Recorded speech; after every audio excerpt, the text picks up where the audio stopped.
बहुत अच्छे हैं। और आप लोग कैसे हैं? और आपके यहाँ गर्मी का क्या हाल चाल है? मौसम कैसा है? बारिश हो रही है कि नहीं? आप लोग जल्दी से जुड़ जाइए और कमेंट करके बताइए आप लोग कि गर्मी का क्या हाल चाल है। आप लोग ठीक है? और मैं तो ठीक हूँ। और मैं बहुत दिन बाद लाइव आई हूँ क्योंकि मैं चली गई थी जगन्नाथपुरी, और वहां से आने के बाद तबीयत खराब हो गई थी। जुकाम बुखार सब हो गया था। तो अब तबीयत ठीक हो गई है, तो हमने सोचा कि थोड़ा आप लोगों से मिल लें, बातचीत कर लें। तो चलिए आप लोग जुड़िए, तो कुछ अपने जीवन की ही कहानी किससे सुनाते हैं दोस्तों।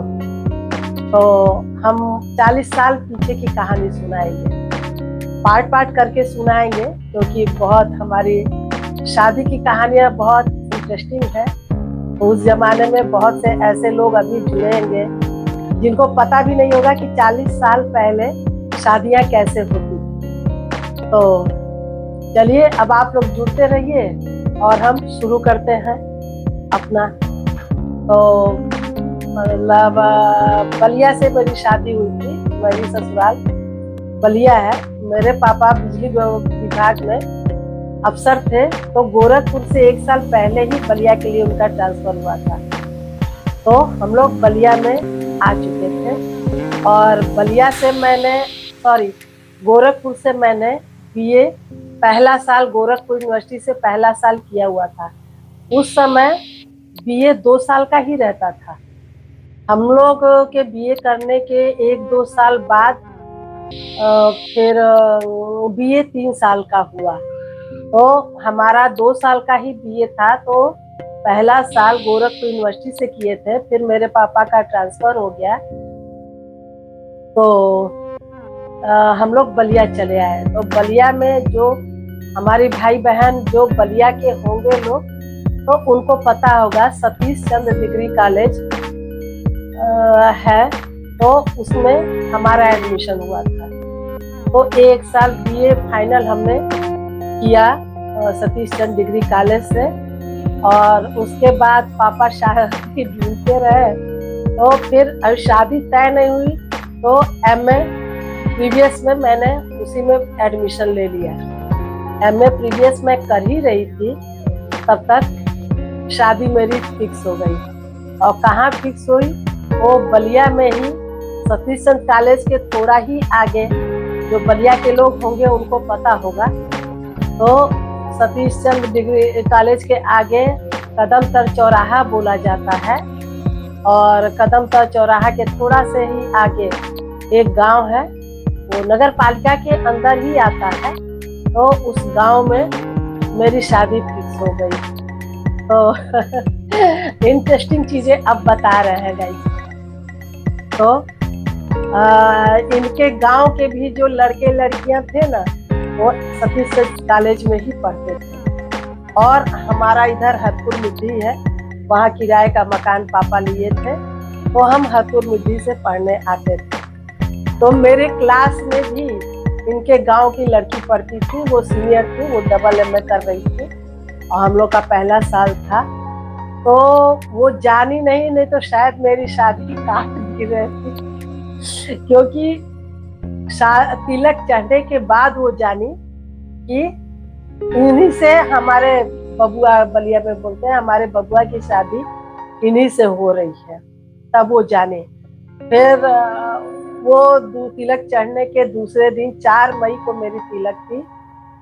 वो 5 मई को गई मेरे घर, पास में ही घर है, अभी गांव में घुसते ही पहले उनका पड़ता है फिर मेरा पड़ता है। तो मेरे घर गई, मेरे सास से बोली, वो ननद लगती थी मेरी सास की। तो बोली कि ए भौजी, लड़कियों देखलू हो कि दहेजवे पर बुलाई हो, क्योंकि हम इकलौते थे और मेरे पापा अच्छा खासा कमाते थे, तो बहुत ही धूमधाम से मेरी शादी किए थे। तो बहुत ही धूमधाम से शादी किए थे। तो पूरा शोर हो गया था बलिया में, काशीपुर गांव। हमारी सास बोली कि जाए दबुची, हमरे भाग्य में जवन होई तवन आई है, लड़कियां लू लंगड़ आन्हर ना न ह, हाथ गोड़ सही सलामत है न। तो बोले कि ना भौजी, लड़कियां तनिको नीक ना है, मतलब जरा भी सुंदर नहीं है। और भतीजा मेरा, मतलब मेरे हस्बैंड को, भतीजा मेरा बहुत ही सुंदर है, बहुत ही स्मार्ट है। तो भौजी बिना देखले तू शादी कर दियालू। फिर वो बोले कि ठीक है, हमारे भाग्य में जो रही तो हुई। और लड़के भी पढ़ते थे, वो मेरे घर के बगल में ही रहते थे। तो उन लोग को भी पता चला कॉलेज में आके कि अच्छा इसी लड़की से इनकी शादी हो रही है। अब वो जो लड़के लोग थे ना गांव के, वो सब प्रेशर डालने लगे इनको। ये लखनऊ से पढ़ के आए थे, उसी समय पढ़ के आए थे, अप्रैल में पढ़ के आए थे, मई में शादी जबरदस्ती फिक्स कर दी गई थी, वो तैयार नहीं थे।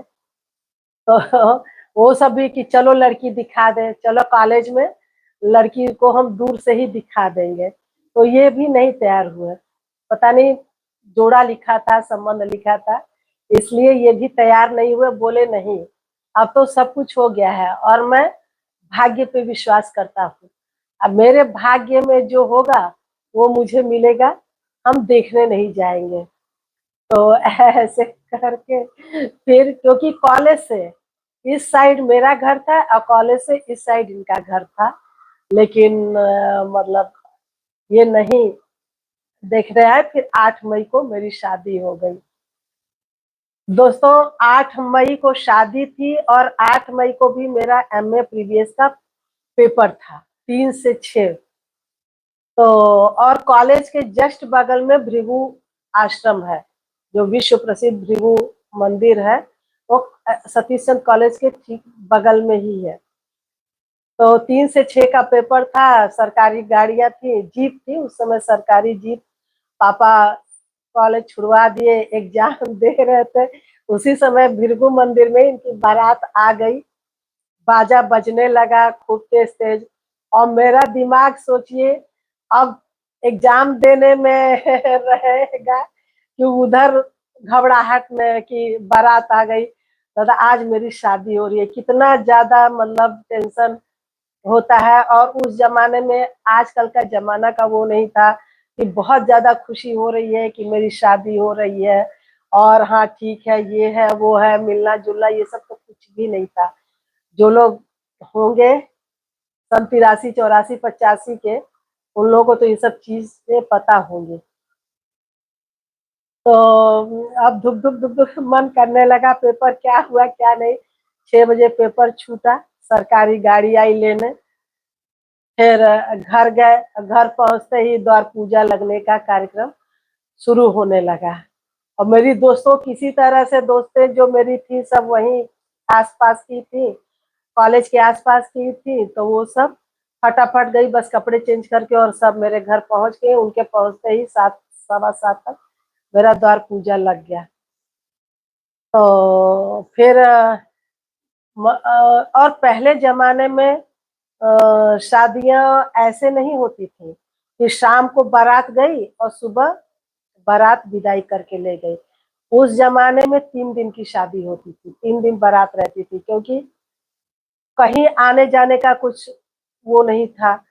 भाई रिश्तेदारी में लोग जाएंगे तो 6 महीने साल भर पर जाएंगे, तो 2 4 दिन रुकेंगे, कोई इंटरटेनमेंट की कोई सुविधा नहीं थी, कुछ वो नहीं था। तो जब लोगों को लगता था ना कि हाँ बारात जाना है, फला की शादी तय है, तो लोग 2 महीने पहले से ही तैयारी शुरू कर देते थे लोग। अरे मेरा धोती साफ कर दो, प्रेस करा दो, कुर्ता प्रेस करा दो, ये कर दो, अरे थोड़ा अच्छा होना चाहिए, जिसके पास पुराना रहता था वो सिलवा लेता था, क्योंकि बारात में 3 दिन रहना है।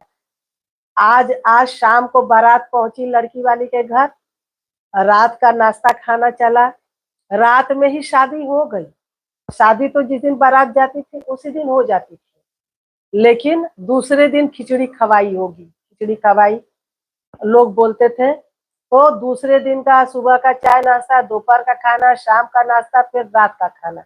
तो दिन में खिचड़ी नहीं होती थी, वो सादा खाना ही बनता था, जितना आपका शक्ति है, जितना बजट है उस हिसाब से। तो दाल चावल रोटी सब्जी ये दुनिया भर का अपना होता था। और मंडप में ही दोपहर में दूल्हे को बिठाया जाता था, दूल्हे के साथ जो सहबाला बोला जाता था जो सहबाले दूल्हे के छोटे भाई हो, बुआ के बेटे हैं, मामा के बेटे जो छोटे रहते थे, वो दूल्हे के साथ साथ मंडप में खिचड़ी खाने बैठते थे। तो वो रिवाज था कि खिचड़ी खवाई पे क्या क्या मिला है, तो डिमांड पहले से ही रहती थी कि भाई हमको इतना चाहिए।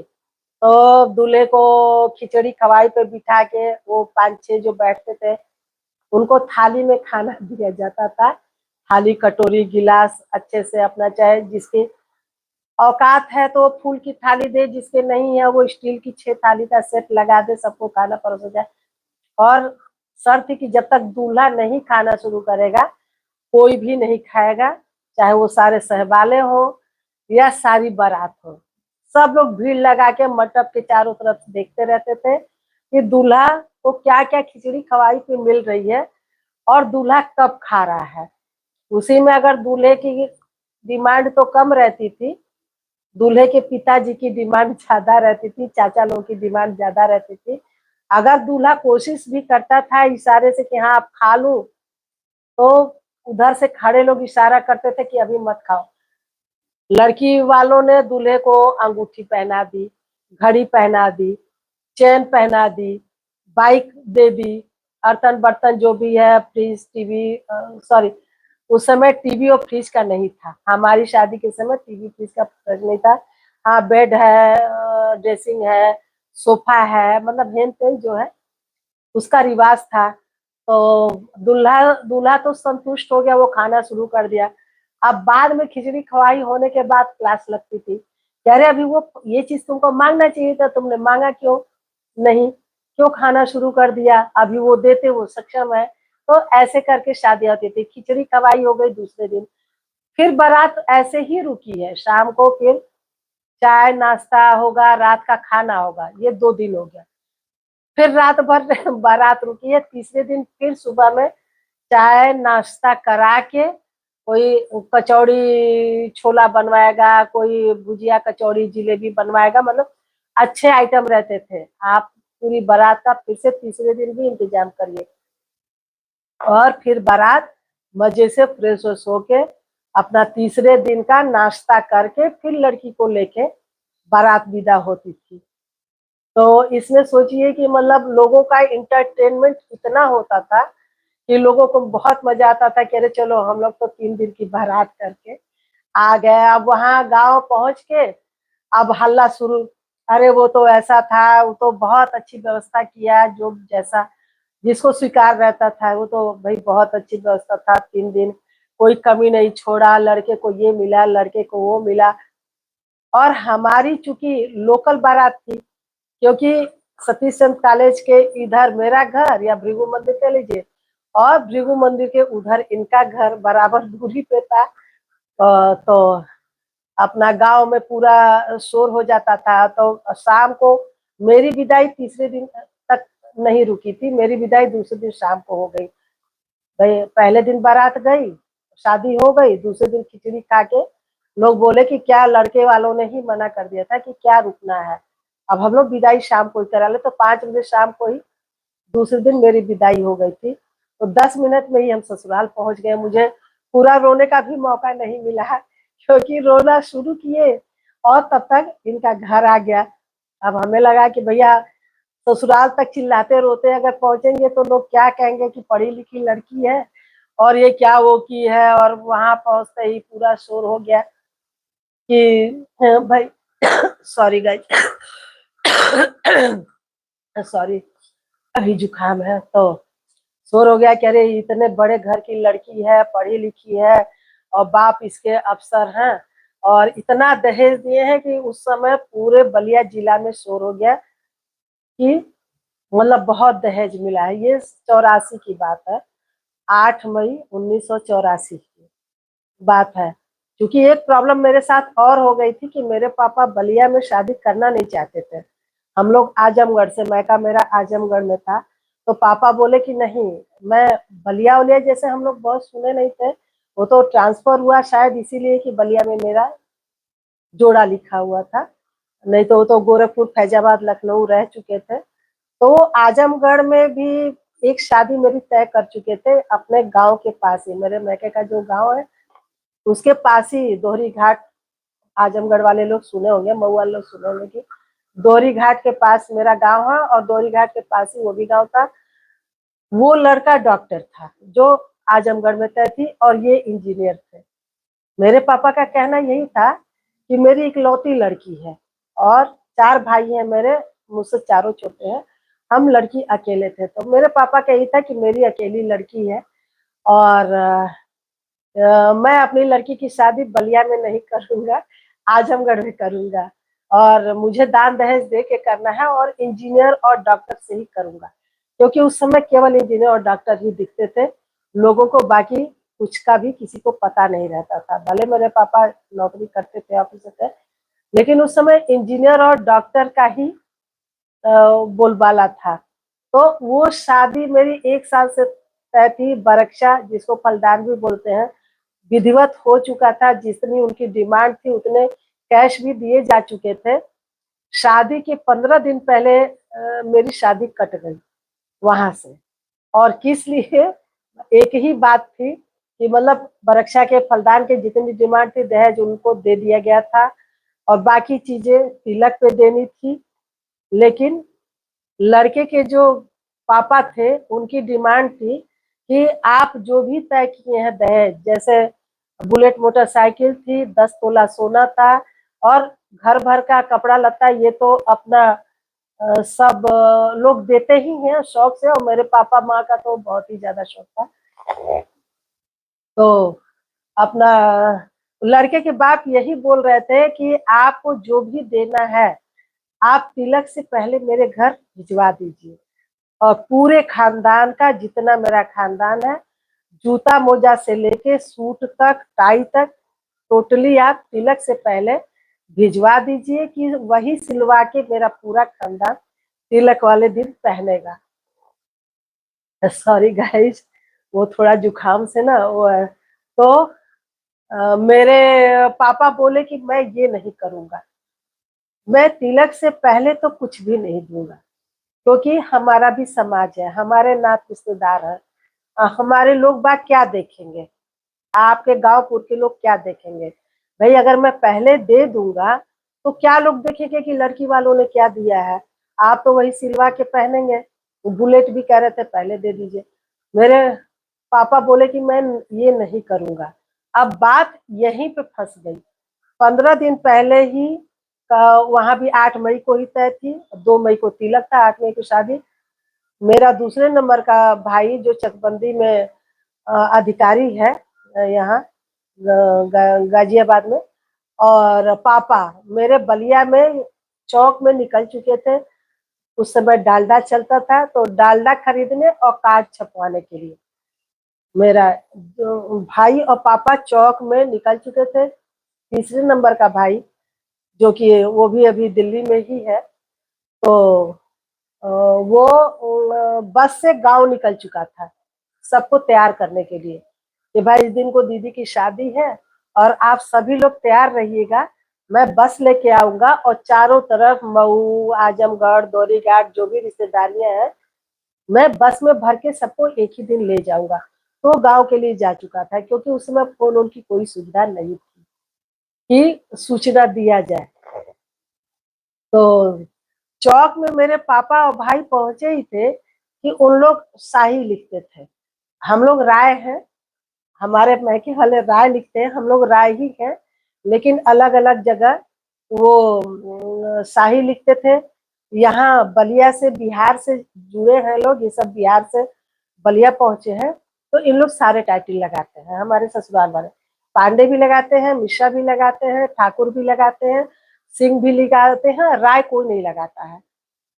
तो शाही जी की चिट्ठी मिली पापा को कि अगर आप तिलक से पहले पूरे खानदान का कपड़ा, जूता मोजा और टाई से लेके सूट तक और मोटरसाइकिल अगर नहीं देंगे तो कृपया मेरे दरवाजे तिलक चढ़ाने आने की कोशिश मत करिएगा। तो अब आप लोग समझ सकते हैं दोस्तों कि मतलब एक इतने उत्साह से, या जैसे भी अगर लड़की के बाप को ऐसी चिट्ठी मिलती है शादी के मात्र 15 दिन पहले, तो और वो भी चौक में खड़ा इंसान कार्ड छपवाने के लिए, तो उनकी क्या हालत हुई होगी। अब मेरे पापा तो बिना डालडा खरीदे, बिना कार्ड छपवाए घर आ गए। तो मेरी माँ बीपी की बहुत भयंकर मरीज थी। अब खाली हाथ आधे घंटे में ही लौट आए, और पापा चुपचाप बहुत बड़ा बंगला लिए थे, बलिया में स्टेट बैंक के बगल में बंगला है, वो जो लोग होंगे वो जानते होंगे, उसी में रहते थे। तो वो आके बैठे तो मेरी माँ बोलने लगी कि क्या हुआ जी, क्यों क्यों घी नहीं लाए, कार्ड छपने को दे दिया। पापा से बोली ही ना निकले कि ये बीपी की मरीज है, और अचानक अगर बता देंगे तो फिर इनकी तबीयत ज्यादा खराब हो जाएगी। उधर चुप रहे, बोले नहीं, मेरा नाम लेके कि इनकी अम्मा कुछ नहीं, बस ऐसे ही साही जी की चिट्ठी आई थी। तो मेरी माँ बोली कि क्या हुआ, तो बोले कि फिर बोले कि घबराइएगा नहीं, हम उसी डेट पे अपनी बेटी की शादी करेंगे, और घबराइएगा नहीं। और ऐसे ऐसे साहिर जी का चिट्ठी आया था। अब माँ तो माँ होती है ना गाइज, एक लड़की की शादी कट जाए तो माँ पे क्या बीतेगी। तो वो तो बहुत ज्यादा परेशान हुई, रोने होने लगी। और फिर कि मेरी लड़की इतनी सीधी होके, इतनी शरीफ होके, आज जिसके मुंह भी नहीं है ना, वो भी कहेगा कि अरे लड़की में ही कोई कमी होगी, तभी तो 1 साल से शादी तय थी और 15 दिन पहले कट गई। अच्छा, रोना धोना। और आप लोग को विश्वास नहीं होगा, मतलब वो स्टेट बैंक के बगल में बंगला है, बड़ा सा गोल सा बरामदा है, बहुत बड़ा है। मेरे पापा वहीं 4 चेयर और टेबल लगा के सुबह से ही बैठ जाते थे, जब तक ऑफिस नहीं जाना होता था। तो लोग आते जाते, वो बिल्कुल रोड पे ही है, आते जाते लोग अपना सलाम करते थे। अपना कितने ठेकेदार वकेदार भी आके बैठते थे, साहब साहब अपना। वो अकाउंटेंट थे बिजली विभाग में। तो अपना फिर अब ये देखे तो कुछ लोग आते जाते उसी समय ही, शायद छुट्टी का दिन था, अपना भीड़ लग गई। क्या हुआ राय साहब, क्या हाल चाल है, क्या राय साहब क्या हाल चाल है, लोग नॉर्मल, राय साहब बैठे हैं, चलो 5 मिनट बैठ लेते हैं। वो गेट के बाहर ही चाय की दुकान थी, तो चाय वो पान, एक साइड पान की गुमटी थी, एक साइड चाय, तो वो चलता रहता था जो भी आता था। तो अब पापा मेरे बोले कि भाई ऐसे ऐसे लड़के वालों ने चिट्ठी भेज दिया है। तो अब इतने लड़कों की लिस्ट, आप लोग नहीं विश्वास करेंगे, 1 घंटे के अंदर कम से कम 20 लड़कों की लिस्ट आ गई। एक लड़का मिलिट्री में था, पता नहीं कैसे उस समय सूचनाएं पहुंच जाती थी एक दूसरे को, अब बहुत दिन की बात है, याद नहीं आता है। तो एक खुद आई, वो कहाँ की थी, आजमगढ़ की थी, 4 बेटे ही उनके थे, उनका दूसरे नंबर का बेटा था मिलिट्री में। वो भाग के आई, बोली कि अरे बहन जी आप क्यों रो रही हैं, आप क्यों रो रही हैं, हम अपने लड़के से शादी करेंगे, गीता की शादी हम अपने लड़के से करेंगे, आप बिल्कुल ही मत परेशान होइए, उसी डेट पे करेंगे, लेकिन गन्ना बनना ही नहीं बना उनके लड़के से। तो ऐसे कर करके और 5 दिन में ही मेरी शादी इनके यहाँ तय हो गई। आज तो है नहीं, आज तो दुनिया छोड़ के जा चुके हैं, लेकिन 5 दिन में है ऐसे। उस बार मतलब रिश्तेदार लोग लगे थे, क्योंकि आजमगढ़ का मामला था, और इस बार विभाग के लोग लग गए साथ में मेरे पापा के। और 5वें दिन ही इनके यहाँ 25 अप्रैल को इनके यहाँ मेरा हल्दान हो गया, बरक्षा हो गया। ये भी रोना धोना कि शादी नहीं करनी है, शादी नहीं करनी है, मैं अभी पढ़ाई करूंगा, वो नहीं, लेकिन जो होनी रहती है वो तो होके ही मानती है ना। फिर इनके यहाँ बरक्षा हो गया, वहाँ 2 मई को तिलक था, यहाँ 4 मई को तिलक हुई, 8 मई की शादी वहाँ की भी थी, 8 मई की। तो मेरे पापा का कुछ नुकसान नहीं हुआ, क्योंकि मेरे भाग्य में डॉक्टर नहीं इंजीनियर था। ठीक है, जीवन मेरा बहुत अच्छा चला है। लेकिन जब हम देखिए, अभी हम पीछे चले गए, अब हम आते हैं शादी के बाद की। जब शादी के बाद मेरा 8 मई को बताया कि पेपर था, और लास्ट पेपर मेरा 10 मई को था, वो मुझे ससुराल से देने जाना था। तो 8 को तो शाम को आए, तो अपना 9 मई को, सॉरी 9 मई को, 11 मई को मेरा पेपर था, सॉरी। 9 को विदाई हो के आए, 10 बीच पड़ा, 11 मई को हमको जाना था एग्जाम देने। अच्छा, तो यहाँ ससुराल जैसे मतलब बहुत ही पिछड़ा जैसे गांव टाइप का होता है ना, और सब लोग बिहार के थे, तो पढ़ा लिखा भी मतलब सास वास लोग को भी पढ़ा लिखा नहीं था। यही घर से पहली बार बाहर निकले थे, क्योंकि 4 बाबा का खानदान था, तो इनके 4 बाबा का तो सबसे बड़े यही थे पूरे खानदान में। तो यही पहली बार पढ़ने बाहर निकले थे, बाकी लोग बलिया में ही पढ़ रहे थे। तो मतलब बाहरी कोई भी हवा पानी नहीं थी। मेरे ससुर भी प्रिंसिपल थे वहीं कदमतर मिडिल स्कूल के। तो बस सारे लोग बलिया में हो गए थे, सर्विस सारे लोग करते थे। लेकिन सब लोग बलिया में ही करते थे, वहीं भृगु मंदिर तक ही। और दूसरे नंबर के चाचा ड्राइवर थे सरकारी हॉस्पिटल में, तो ऐसे ऐसे करके 11 को तो मेरी बड़ी हालत खराब। 11 को जब 2 बजे हम तैयार हो गए साड़ी ओड़ी पहन के, 8 मई को भी हम सूट पहन के गए थे कॉलेज में एग्जाम देने। 11 मई को जब हम तैयार हो गए, तो अपना बड़े वाले देवर मेरे जो LNT में है, तो वो तैयार हुए मुझे, वो इंटर में थे, तो वो तैयार हुए मुझे SC कॉलेज छोड़ने के लिए। तो बोले, गनीमत थी कि हम थोड़ा पहले तैयार हो गए थे। तो 2 बजे जब हम तैयार हुए, तो बोले देवर मेरे कि भाभी चलिए रिक्शा आ गया है। तो मेरा रूम बाहर का ही है। तो जब हम खिड़की से झांके, तो एकदम शॉक्ड हो गए। तो जो रिक्शा आया था गाइस, रिक्शा आप ये जो रिक्शा है, जो 2 सीट वाला ऑटो रिक्शा या ई रिक्शा नहीं, जो रिक्शा पहले चलता था, उसमें हम जब झांके ना, तो देखे जो रिक्शा में आगे से पूरा चद्दर से ऐसे वो करके और पीछे बांध दिया गया था कि जब हम बैठ जाएंगे ना, तो पूरा पर्दा रहेगा।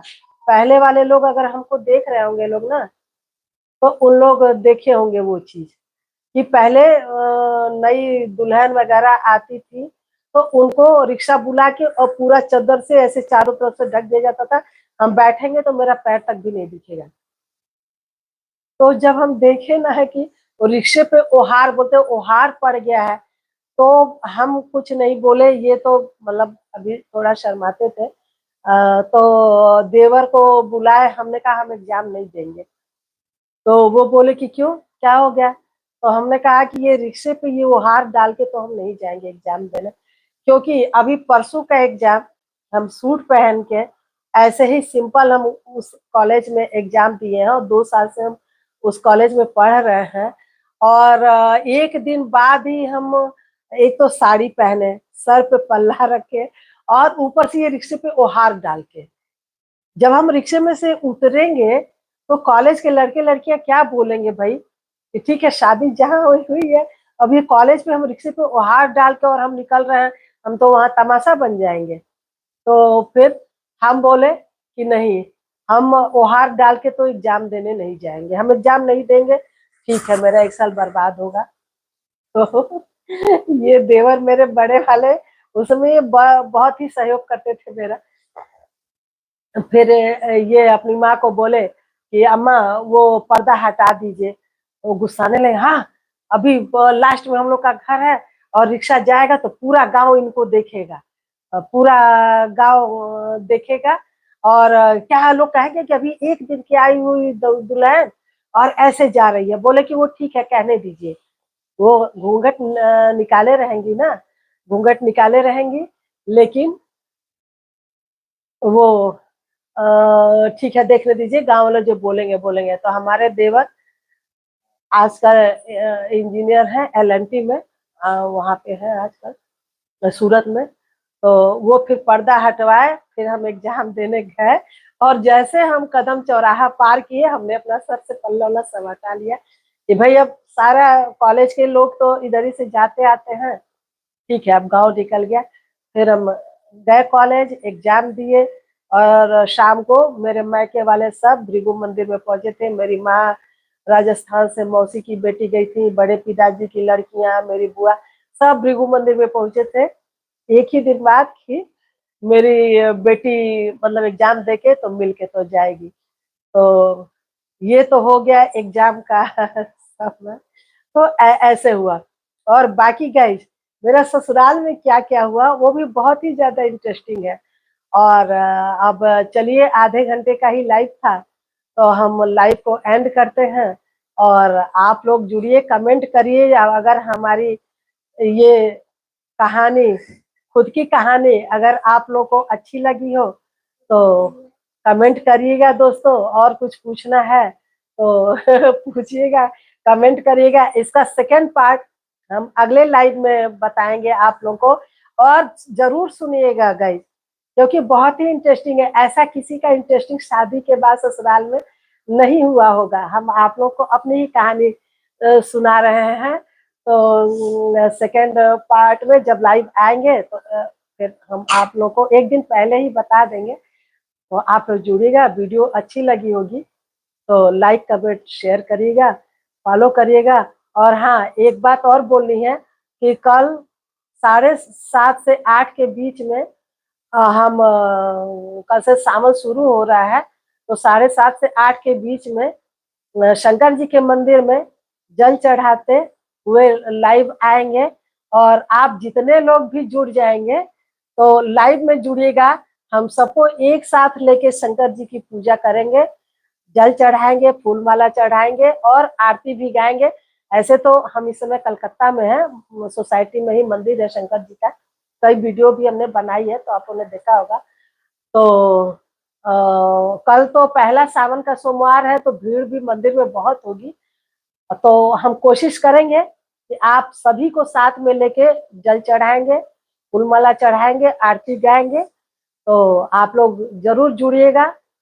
10-5 मिनट इधर उधर हो सकता है गाइस, क्योंकि नहाना धोना बच्चों का स्कूल है तो वो थोड़ा लेट हो सकता है, लेकिन हम लाइव आके ही पूजा करेंगे और आप लोग जुड़िएगा। चलिए मिलते हैं कल सुबह अगले लाइव में। बाय। आप लोग का बहुत बहुत धन्यवाद जुड़ने के लिए, जुड़े हमारे साथ। चलिए मिलते हैं अगले लाइव में।